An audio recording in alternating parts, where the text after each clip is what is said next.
দিদির কাছে যতই বলবো দিদির নামে কমই বলা হয়ে যাবে। আমাদের স্বামীর এরকম ভাবে মানে চিন্তা করেনি যে একটা বউদের মাস গেলে মাসে হাত খরচা দরকার, সেটা দিদি ভেবেছে।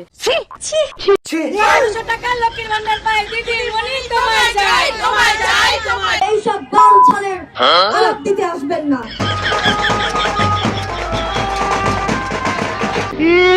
হে guys, welcome to my new video. আশা করি তোমরা সবাই খুব ভালো আছো। তোমাদের আশীর্বাদে আমি এতটুকু ভালো আছি। হ্যাঁ, কারণ আমাদের যুব সমাজের জীবনে 12টা অলরেডি বেজে গেছে। আর সরকারি প্রকল্পের দৌলতে মমতার ভাতার মানে ভাতার উপর নির্ভরশীল হয়ে পড়েছি।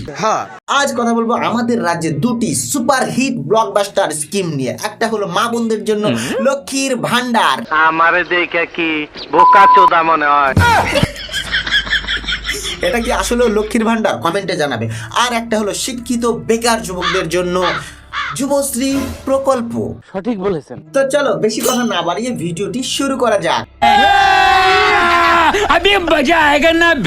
আমাদের স্বামীর এরকম ভাবে মানে চিন্তা করেনি যে একটা বউদের মাস গেলে মাসে হাত খরচা দরকার, সেটা দিদি ভেবেছে।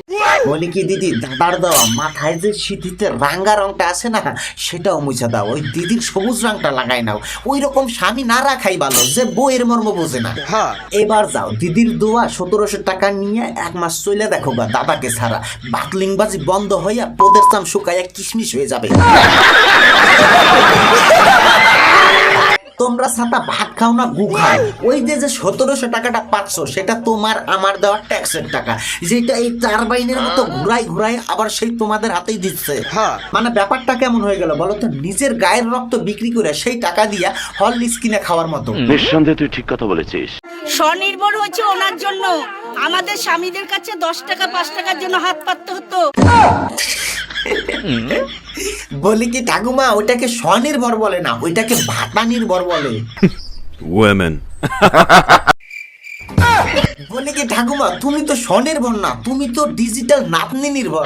হ্যাঁ, কারণ ওই টাকাটা তো তুমি নাতনিকে নিয়ে উঠাতে যাবে, তাই না?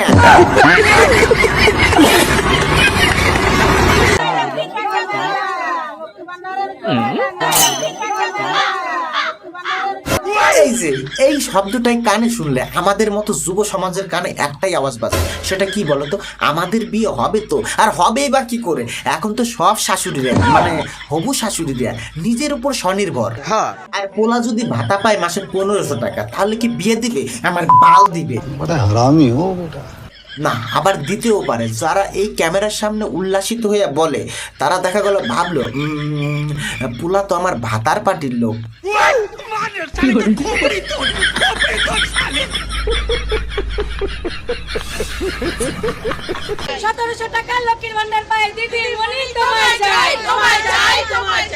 ওরে বাবা, কি তেজ, কি জোশ! বলি কি কাকিমা, এমন ভাবে স্লোগান দিচ্ছেন মনে হচ্ছে 1700 টাকা না 17 লক্ষ টাকা লটারি লেগেছে। মানে ভক্তিটা এমন চরম পর্যায়ে পৌঁছাইছে, দিদিমণির ছাড়া কিছুই চোখে দেখে না। কাকিমা, আপনি যে 1700 টাকার জন্য বলছেন দিদিমণি তোমায় চাই, একবার বাজারে গিয়ে দেখুন, বুঝলেন?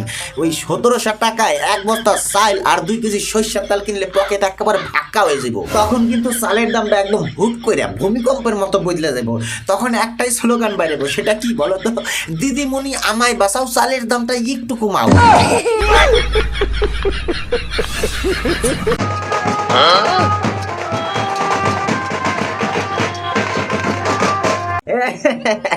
কাকিমা, হ্যাঁ, এই যে ব্যান্ড পার্টিতে নাচতাছো না, এইটাই লাস্ট নাচুন, ঠিক আছে? নাচে নাও।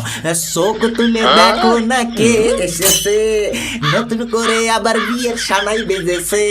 হ্যাঁ, এইটাই লাস্ট। হ্যাঁ, এরপরে আর বাজনা বাজবে না, বিয়ে টিয়ে তো হবে না তোমার বাড়ি আর। হ্যাঁ, কারণ তোমার যদি কোনো সওয়াল পাওয়াল থাকে, তাহলে ওই 1500 টাকার যুবশ্রী ভাতায় তোমার সাথে যে নাচতাছে তার মেয়েও বিয়ে দিবে না, জিজ্ঞেস করে দেখো। আরে কি নাচ! একজনে তো মমতার পোস্টার একেবারে দেহের মধ্যে লাগাই নিয়ে নাচতাছে। বলি কি, ওই পোলার বিয়ে ওই পোস্টারে লাগাই না মহিলার সাথেই দিও।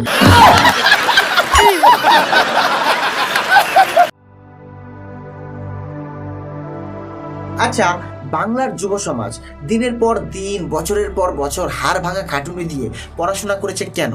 যাতে সরকার মাস গেলে 1500 টাকার একটা ভাতা দেয়, সেটা পাওয়ার জন্য। কাকিমা একবার ভাবুন, এই যে আপনারা নাচছেন, এই নাচটা শেষ পর্যন্ত নেচে যেতে পারবেন তো এই ভাতার উপর নির্ভর করে? যখন আপনার ছেলে ঘরে বসে একা একা কাঁদবে আর বলবে মা MA BA PhD করে লাভ কি, এই বাংলায় তো কোনো কর্মসংস্থান নেই, তখন ছেলেকে বলতে পারবে যে আরে বাবা চিন্তা করিস না, দিদি তো তোদের জন্য 1500 টাকা করে ভাতা দিচ্ছে? পারবে বলতে? পারবে না। তাই এই ভাতার উপর নির্ভর করে বসে থাকলে দিন শেষে হয়তো নিজের ছেলেকেও হারাতে হতে পারে। তাই আমরা কর্মসংস্থান চাই, আমরা স্বনির্ভর হতে চাই, কারো ভাতার মানে প্রকল্পের উপর বেঁচে থাকতে চাই না। নিঃসন্দেহে তুই ঠিক কথা বলেছিস। আপনাদের লক্ষ্মীর ভান্ডারের টাকা দিয়ে প্রথম কি কিনেছিলেন কমেন্টে জানান। আর ভিডিওটা ভালো লাগলে একটা লাইক করে দিন, ভালো না লাগলে ফর্ম ফিল আপ করতে চলে যান। দেখা হচ্ছে পরের ভিডিওতে।